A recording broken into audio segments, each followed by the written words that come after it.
Life as a parent is nonstop. I'm so focused on keeping my family healthy that I barely have time to take care of myself. If this sounds like you, then you need to give Symbiotica a try. Symbiotica is a health and wellness company that empowers individuals to take ownership of their health with high-quality formulas and supplements crafted to boost energy, immunity, gut health, and more. Symbiotica supplements are made with clean, natural ingredients, and they don't contain any toxins or artificial ingredients. Because they were designed for us, busy parents. They're quick and easy to take. Just a daily dose for your energy, immune system, and overall well-being. It's made staying consistent so much easier. And the best part? Symbiotica is having their holiday sale, so now's the perfect time to put your health in the driver's seat. Head to Symbiotica.com for 20% off with code GIFT20. That's CYMBIOTIKA.com with code GIFT20 for 20% off. Your health transformation journey starts now. Symbiotica Natural and Organic Supplements.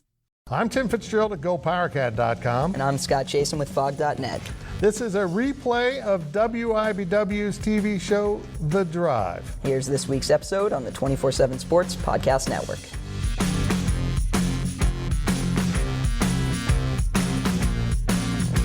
Good evening, Wildcat and Jayhawk fans, and welcome to The Drive, sponsored by Briggs Auto Group. I am Tim Fitzgerald at GoPowerCat.com, and the man across the studio for me is Scott Chasen of Fog.net.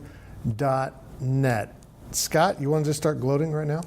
I'll wait to start gloating for the third segment. If you notice, that's the number 3. 3 could be 3-0, 0-3. Lots of ways to get a 3 in there. You can interact with us on social media at Facebook.com/The Drive Show, on Twitter at The Drive 13, and of course, answer our weekly poll question and make your game predictions on our Twitter page. And remember, if you ever miss an episode of The Drive, you can listen to an audio-only version. That means you don't have to look at me. That will appear each Monday morning in the form of a podcast at GoPowerCat.com and Fog.net. And if you'd like to hate tweet Scott Chasen after his behavior on tonight's show, you can find him on Twitter. That's all he ever does in life. We will start things off with our 2-minute drill. The 2-minute drill is sponsored by Vanderbilt's Your Work Boot Center. And let's get going with Kansas basketball. The Jayhawks picked up a big road win at Texas Tech. I got a road loss out of that. Scott, the Jayhawks were carried by a big individual performance in this one. Tell us about it. Well, Fitz, you're right. It was Ochai Agbaji, and it was kind of crazy that this was a game where, like, one player on Kansas played well, and probably no one else did. There were other okay performances. DeJuan Harris contributed. Jalen Wilson contributed. Christian Brown didn't shoot it at all well, but he contributed on the glass. But, yeah, I mean, one guy played well in this game, and it was Ochai Agbaji, to the tune of 23 points, to the tune of 5 boards. Fitz, this is a guy who has taken the next step, and, you know, we talked about last week, which game did you learn more from? Was it that Creighton game, that, you know, close win over a very good team, or the Nebraska-Omaha game, the one that followed it? I said at the time the Nebraska-Omaha game because it showed me a few different things, including what Ochai Agbaji's confidence level would be. You see him calling for the ball in that last shot wide open at the rim. That was actually a lob play that ended up going for a layup just because there was a defender kind of blocking where a lob pass would have been. But Fitz, it was all about confidence for Ochai Agbaji, how he would bounce back from having a scoreless outing. He bounced back against Nebraska-Omaha and then continued to turn it on and play at the level he has at Texas Tech. This is a guy who more often than not this year has been above the 15-point mark almost every game, really, except for that donut that, again, came against Creighton. And, you know, Ochai Agbaji is just kind of developed his game in terms of shooting, in terms of comfort level, in terms of confidence. He shoots off the bounce. He shoots from 3. He's hitting it over 40% rate on his 3-point shots. He's good in the mid-range. He's developing as an inside scorer. I think there were hopes that he would take the next step coming into the season, but I don't think people quite know, and when I say people, I mean even in Lawrence, even on that coaching staff, that he would be this good as he has been. You know, Bill Self has said it a few times. Jalen Wilson has probably been KU's best player, at least maybe going into the last game. But Ochai Agbaji had been the most consistent, really, except for that one-off performance. He's proved that the Creighton game, that was a one-time deal. He's not going to do that again. This has pretty much been like 7 good games, 1 bad game for Agbaji. Fitz, he's been as good as anyone on Kansas to start this year. It's been very impressive. And 2 buckets off of inbounds plays, designs by Bill Self in that final minute. Just huge, enormous. Having a coach that can do it is a big deal. Yep. Well, K-State opened Big 12 play with a little bit of a surprising win at Iowa State and then returned home to be blown out by second-ranked Baylor. Fitz, is this what fans can expect from the team this season? Well, maybe not the wins. Look, they looked really good at Iowa State. They might have caught Iowa State sleeping on them and thinking that this wasn't going to be much of a game, and the Wildcats played extremely well. And they came home and they got a lesson. They got a lesson in Big 12 basketball because if you've ever heard the expression men against boys, this game was that. This is a really young K-State team, and this is a big, physical, grown man team from Baylor, ranked second in the country. And this was a mismatch from the very start. K-State was turning the ball over, and when Baylor wanted an offensive rebound, you know what they got? An offensive rebound and sometimes points, usually points. This was just a mismatch from the go in this game, and it probably is something we're going to see more of because there are really good teams in the Big 12. Baylor might be the best, but Kansas and Texas Tech are both pretty good. There are other ones that are going to be very, very difficult for K-State to match up with. But these young guys have to grow up and grow up quickly and learn to fight and be in there and scrap because they kind of backed down at the start of this game. They got in a hole. They played better in the second half. Not good enough to cover our 24.5-point spread, and I'm not bitter at all. I'm just going to caution K-Staters, don't be too worried about this game because I think Baylor is extremely good. Baylor might be one of the better Big 12 teams, and that includes all those Kansas teams we've seen through the years, in a long while in this conference. This is a really good team that legitimately could win a national championship as much as we all kind of agree Baylor shouldn't have nice things. This team's good, and K-State wasn't very good, and they need to grow up and grow up fast. They take a week now to play some non-conference games, including a Monday 1 p.m. game because what are you doing on a Monday of the Christmas holiday week? You're going to watch a little college basketball against K-State and Jacksonville, not the Jaguars. That might be more entertaining. No, Fitz, I think you're dead on about Baylor. Baylor is very, very good this year. And look, we knew that coming into the year. They've been extremely impressive. Wish we would have got to see them play Gonzaga because that had all the makings to be a powerhouse matchup. But I would agree. I think if you're a Kansas State fan, I'd take more from the first game than the second game. I think I speak for all K-Staters that if the Big 12 would like to cancel K-State's second game with Baylor in Waco, they can use that date for the Gonzaga game. Sure. I'm a giver. The Big 12 championship game was played on Saturday as we shift to football. Oklahoma's defense sparked a 6-point victory over Iowa State.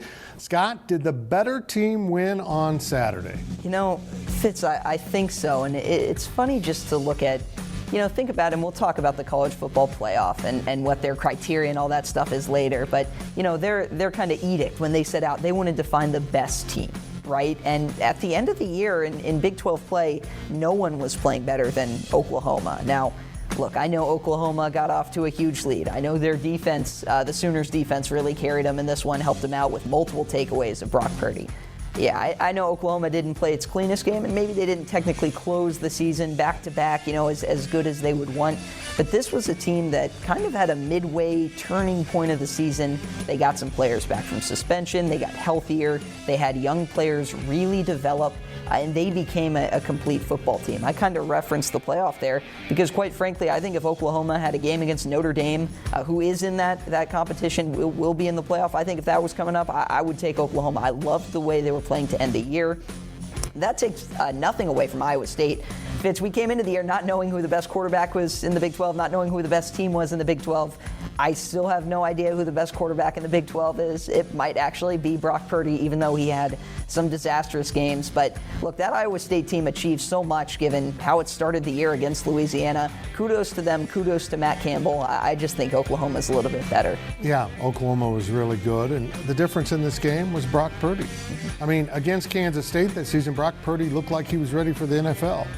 He looked like a freshman quarterback that didn't have any experience against Oklahoma. That last pass was just a jump ball that didn't need to be thrown. That's something you throw on the last Hail Mary. I don't know what he was thinking, what he was doing in this game, but if I'm Iowa State and I'm a fan, I'm just bitterly disappointed that the guy that was voted the Big 12 first-team all quarterback you know what I mean, did that kind of thing at the end of the game. It was just disastrous for Iowa State. It was just awful, and congratulations to Oklahoma. It's been a long time since you won a title. Now, a quick look at your poll question results. The poll questions are brought to you by Midland Exteriors. Love the home you live in. Call today for a free estimate. Well, last week's question was, what happens first in Big 12 basketball play? A, Kansas basketball loses. B, K-State basketball wins. 52% of people, it was pretty split, but 52% jumping on KU basketball might lose, probably thinking Texas Tech. We know the answer, Fitz. 48% of people got it right. K-State basketball beat Iowa State. How did they know? I don't understand. This week's question is, how many teams should be in contention for the College Football National Championship? The playoff. A, 2, B, 4, which is the current setup, C, 8, D, 16, E, 32. There's no E. Never mind. Vote on our Twitter page at The Drive 13. Scott, what's your answer on this one? I think 128. I don't know if that would be G just not play a regular season? Yeah, just start the season with everyone, slowly elimination. That would set up some really fun matchups. Yeah, that would mean Iowa State would be in the losers bracket. That will do it for this half of the 2-minute drill, but we'll be right back with more on KU and K-State on The Drive.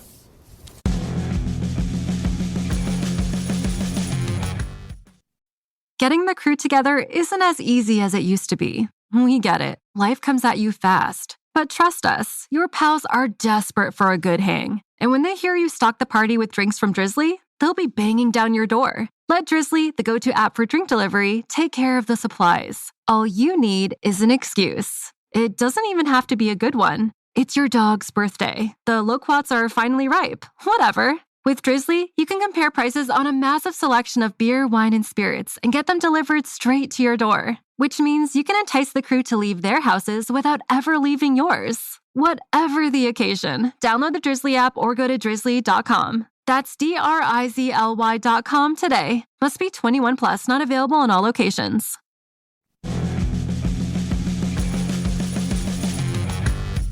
Welcome back to The Drive as we continue our weekly 2-minute drill. The 2-minute drill is sponsored by Vanderbilt, your work boot center. Well, Scott, let's switch gears to football, if there's any gears to be had on that side of the thing. The early signing period took place this week. How did the Jayhawks manage with their class? Well, I actually think it was a pretty successful recruiting, early period for Kansas. The Jayhawks signed 20 names, and Fitz, there can be kind of this disconnect sometimes. Maybe it's perception, reality, especially locally, when it comes to results on the field and recruiting. And a lot of times when you bring in a new coach, you're able to recruit at a level above your program, even a year or two into it. And that's kind of what Kansas saw here with Les Miles. The Jayhawks ended the early signing period with a class that is ranked number 6 in the Big 12, according to 24/7 Sports. Other outlets actually have it as high as 5. It's ranked higher locally than Iowa State, which is obviously, was just in the Big 12 championship game, then Kansas State right down the road. Now, recruiting class alone doesn't necessarily mean everything. You need coaches to develop. You need the talent to kind of complement each other. And one of the question mark pieces from KU's class is actually at the quarterback spot, which, as Kansas fans could tell you, as a fan of any program could tell you, that quarterback spot is very important. That's how recruiting classes are judged. It's great to get a bunch of defensive backs and linemen that you feel great about. Those are all very, very important things, and when you become a good football team, they become very important. But those things on their own don't make a recruiting class. So I think the Jayhawks did some good things at the top. You see a bunch of highlights of the run game, and that's not a mistake. Devin Neal is the Jayhawks' top-ranked signee. He is a 4-star prospect by 24/7 Sports. Fitz, he's the highest-rated Kansas signee in program history. The Jayhawks actually pulled in 2 of their top 10 highest-rated signees all time in this most recent class under Les Miles. Devin Neal's a kid who grew up in Lawrence, so he's making a short trip just a few blocks over. When he comes to Kansas, he wanted to play baseball there too, and there's no doubt about this kid's talent. I've seen him in person. I've seen him have some monster multi-touchdowns in 1/2 games where he's getting shut down at halftime. And you know what? One of the schools that's in the college football playoff actually came calling for him, and he wanted to stay with the local school. Now, obviously, he grew up with some Jayhawk ties there. He's playing baseball there too, so it's not a normal recruitment in that respect, but I think the Jayhawks are happy about him. They got a couple other kids, one who was committed to Tennessee, one to Minnesota. I think they're thrilled about that too. So a pretty good signing class, maybe still looking for a little bit more. They're tracking some quarterbacks in the late period. We'll see if they add another one. Very good. Well, Fitz, K-State signed 14 recruits. It was a lot of news for Kansas State. They opted out of playing in a bowl, and then quarterback Skylar Thompson announced Sunday morning that he's returning for the 2021 season. Fitz, what's the current state of the Kansas football program? Well, I tell you what, it's really interesting here for the Wildcats. They did only sign 14 players. It was going to be a smaller class. And honestly, Scott, I think they left a room for some guys to come out of the transfer portal. I think they're going to be looking for some help. They had a lot of guys go into the transfer portal and head off to other areas. Maybe they'll go find a couple players themselves. We'll see. They're being very cautious with their scholarships.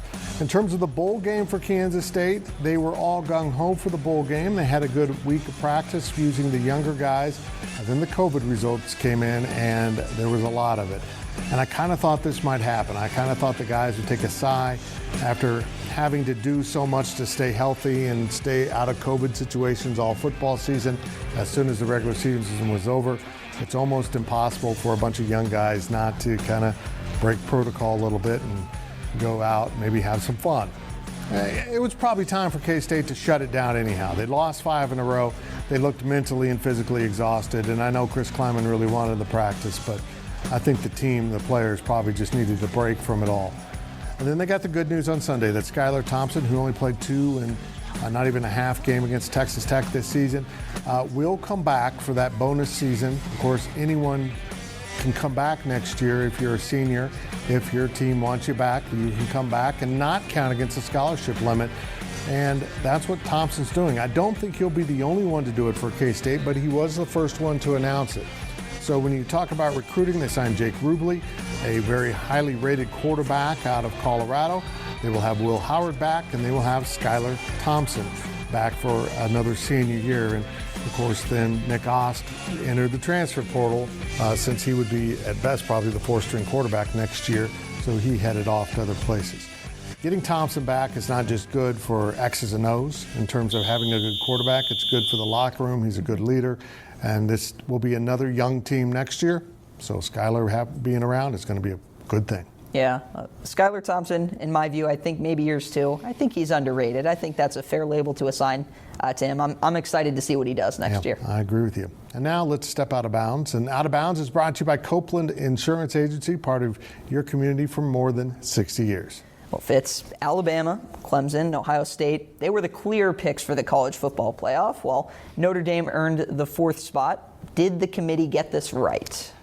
No, and I know that Ohio State at 6-0 seemed to be a clear choice. I don't think they played enough football, and if you look back through their season, they really weren't impressive. They played 2 good teams all year and struggled with Illinois and Northwestern. And neither one of those teams made it into the New Year's 6 bowl games. So figure this out. Ohio State gets a lot of credit for beating Indiana, and then the committee turns around and says, well, Indiana isn't any good. We're not going to put them into a bowl game of prominence. It made no sense, and I think Notre Dame coming off a blowout loss to Clemson really didn't belong. They just didn't belong in. That was the problem this year, Scott, is everyone's resume was so varied and different. A different number of games, different number of elements that went into playing, different start times. It was just very chaotic. This was a perfect opportunity for the committee to reach out to a Cincinnati and put them in. But at every turn, this committee leapt people over Cincinnati, including Oklahoma, jumping Cincinnati in the final poll. We had some really good non-Power 5 teams that could have filled the slots, but no. This is about names, and I'm tired of it, Scott. I'm exhausted by how this committee picks it. You are predestined to be in the playoff if you're a certain school, and you have to lose your way out, and others cannot win their way in, period. It's tough. I would have loved to see Cincinnati. I loved the swagger of Coastal Carolina. Their coaching staff, I think it was their defensive coordinator who was all fired up. Grayson McCall had a great year. Fitz, I just wanted to see one of those teams make it. I knew they wouldn't, but I think they deserve to be in, but I guess that's a conversation for the future. I think all of us have come to the realization that this doesn't work. Yeah. And they probably need to go to 8 so that you have automatically qualifiers among the Power 5. And then one non-Power 5 school for sure would have been Cincinnati this year, and 2 at-large bids. And let's go have a real playoff, because this isn't working. You should be eligible even if your name is Kansas State, Kansas, TCU, Baylor, or one of those many teams throughout football that have no shot, even if they're in the Power 5. Yeah. Well, now let's hear from the fans, and our fan question this week is, Fitz, I know the Baylor game was ugly, but do you think Kansas State basketball is at least better than a couple of Big 12 teams? That's from Henry in Junction City. Well, if there's 12 teams in the Big 12, yes, because they were picked 10th. But unfortunately, there's only 10 teams, and I'm not sure they are better than anyone. This isn't a very good team, period. End of story. They're young. They have a lot to learn. They showed a flash of brilliance at Iowa State, caught the Cyclones at the right time. But there's going to be a lot of losses and a lot of lessons learned. Be patient, and let's see what happens, because I got news for you. There is some really good young talent on this team. It'll pay off in the future. Well, remember to ask us your questions on our Facebook page and on Twitter at The Drive 13. And when we return, we will look at our predictions here on The Drive.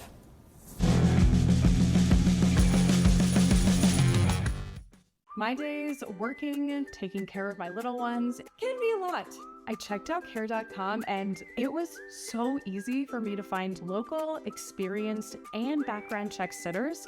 Finding our babysitter was way more affordable than I thought. Care.com makes it super easy.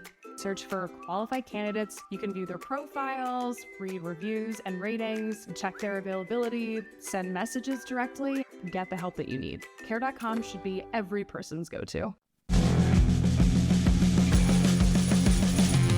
Welcome back. As we head down the home stretch of this week's show, it's time to take a look at our predictions. Oh, we don't have enough time. We're going to have to not look at these. We'll make your some time. weekly predictions at our Twitter page at The Drive 13. Here's last week's results. Scott, you want to cover this? Yeah, the viewers went 1 and 2. Very respectable. Hey, as long as you get one, that's I've always said that's all that matters. I went 3-0. That's great. Now in first place. And Fitz, is that number? Did you go 8 and 3? I'm having a hard time seeing that first number. Was that 8 and 3? It's a 0, Scott. Oh, that's a 0 and 3. Okay. Well, I guess we start with this week's picks, and we'll start with number 14, Texas Tech, minus 5.5 at Oklahoma. Fitz, who do you like here? I was just in first, and now what's happened? I'm going to go with Tech. Tech's going to win big at Oklahoma.